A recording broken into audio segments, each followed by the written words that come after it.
I did. Was it fun to film? What was that like? I don't like horror films. I've been in a few horror films. I've never seen them. Yeah, I don't like horror. I'm just a scaredy cat, that's all. I just don't like horror. The worst one was, I was in The Grudge 3. And do you know what? When that creature with the black stuff coming out of her eyes was crawling towards me, those screams were real, honestly. I was terrified. No, I don't like horror films. My sister-in-law loves horror films, and the horror film that I just did is not really horror. It's more like, it's like folklore with a creature. It's one of those, yeah. Oh, I've forgotten about that. Thank you for reminding me. Menopause has been terrible things to my brain. Next question. Yes, love. If you weren't you, yeah, what union would you be rep of?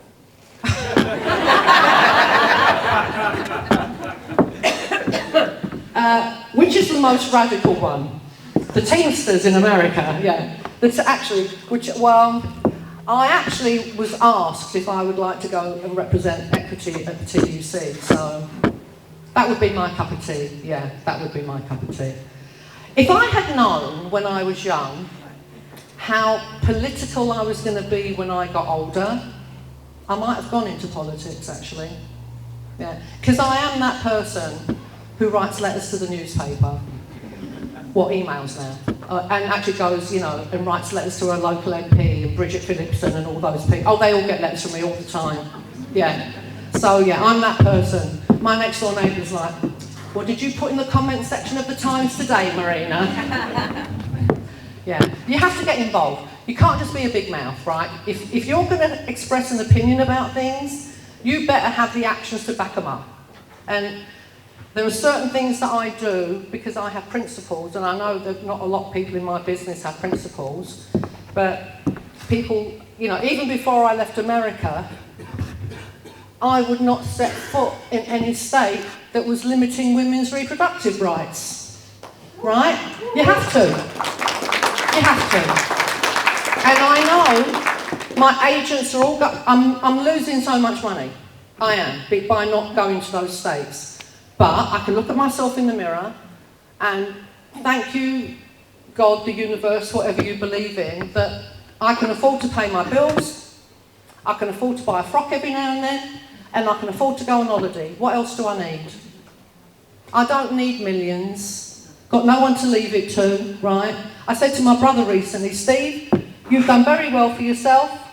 The last cheque I ever write is going to bounce. I'm spending all my money. Next question. Yes, my darling. What do you think about the treatment of women on Star Trek and how it's evolved with modern Star Trek? Do you think it's better? Or It is better. It is better. Yeah. I mean, when we started, it was the late 80s, early 90s, and I could tell you stories make your hair curl. And you couldn't speak. You couldn't speak. You couldn't say anything because the woman would never work again. And the bloke would probably get a promotion. Right? So you couldn't speak. Now people say to me, well, why don't you speak out now? And I'm like, well, I was a young woman then. I'm 70 now. All the fellas that were, inappropriate, well, they're all dead now. What's the point? They were older then, and so they're not around anymore, apart from one. And I'm not going to blow the whistle on him because I adore his wife. What can you do, right? I'm not going to blow up the family. I'm not. That's not that. I mean, I know I'm a cow, but I'm not that big of a cow, right? So I'm not blowing up a family for something that happened 20 years ago. So, yeah. But now it's much better. In as much as, okay, because of Me Too, they're not going to put their hands on you anymore. But in America, this isn't the UK. Please remember, this is not the UK. It's not like this here. In America, their attitude to women hasn't changed. So this hasn't changed, right? So, yeah, that's the difference. We're very lucky in this country. We have, we have the best actors, we have the best writers. Television in the UK is a woman's medium. If you look at the credits on most series, women writers, women producers, women directors writing for real women, right? Who are every shape and size and every look and okay? Because we do kitchen sink drama and they do fantasy. Because, you know, you've seen it. They wake up in the morning after a night of passionate love and their hair and makeup is perfect, right? So that's the difference. And also at 45 as a woman, you're off to the glue factory in America, so that doesn't happen here. Next question. Yes, my love. As a fan, this is kind of opportunity to meet you and thank you for the work that you've done and the joy that Next Generation and series like that bring to us is really meaningful for fans. And I just wondered if you have a similar kind of happy place or medium or something that you go to where you've actually been able to pass that back to someone. I don't know about passing it back to someone, but my happy place up until this season was Tottenham Hotspur Football Club.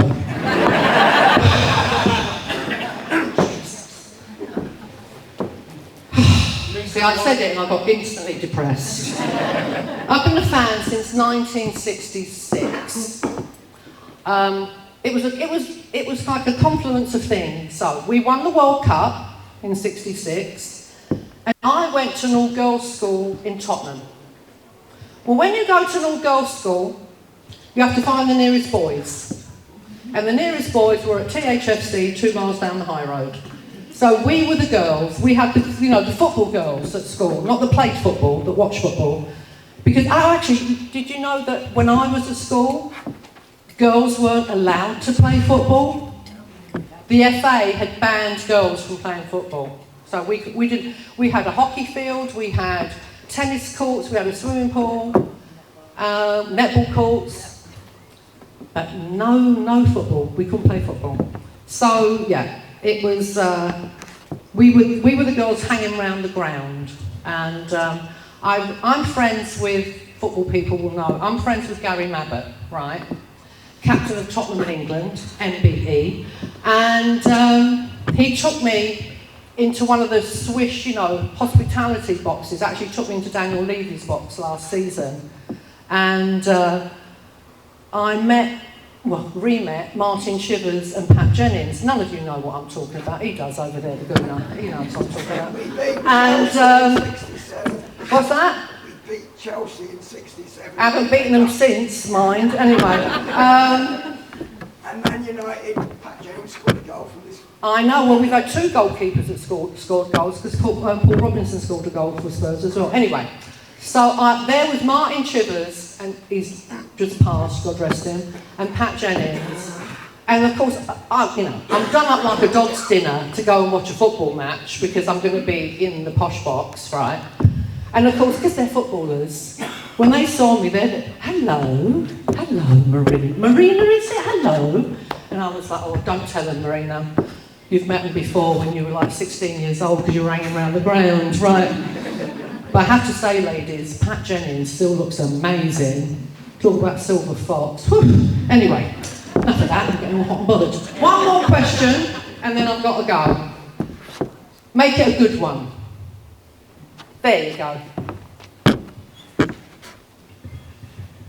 With the announcement that Stargate being remade, if you are offered... Stargate's being remade? Yeah. And it's being filmed here. What, with Ricky Dean? Oh no, not it's the producers, but I don't know. Okay, so there's going to be a new Stargate, yeah. Right? If you were offered a part, whether it be, obviously you just said you don't like prisoners, but if you were offered a part as an alien or as, maybe even play the character that you played in the first... Well, they could bring me back as a Russian scientist. Would you be open to doing it? I would do it, yeah, because I really enjoyed my time on Stargate. You have to bear in mind that TNG was basically the flagship show for everything sci-fi back in the day. So when it was finished, I did a lot of other sci-fi shows. And when you've come from TNG, they do treat you like the Queen of England.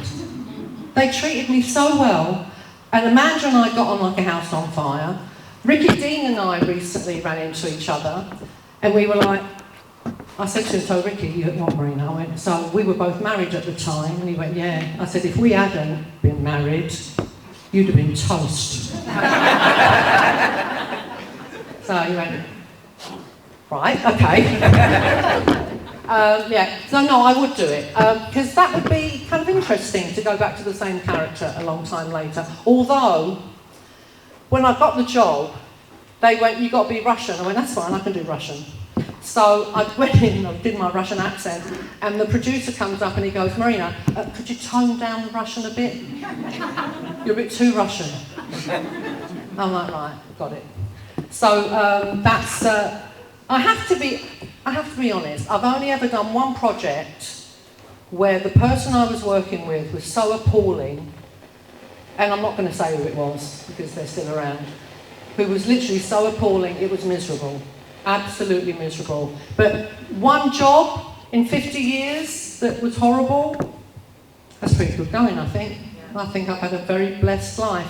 So before I go, I just want to say on that theme, thank you. Thank you. I've got to talk into the top of this, that's what it is. Thank you.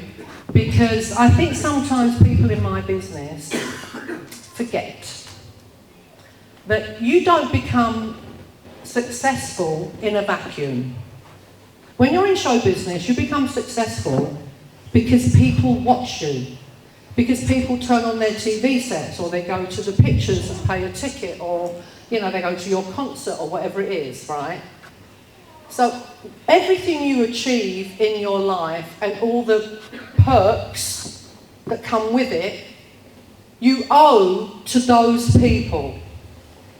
Everything I have, I owe to you lot, because you turned your TV sets on for 7 years and you went to see 3.5 films.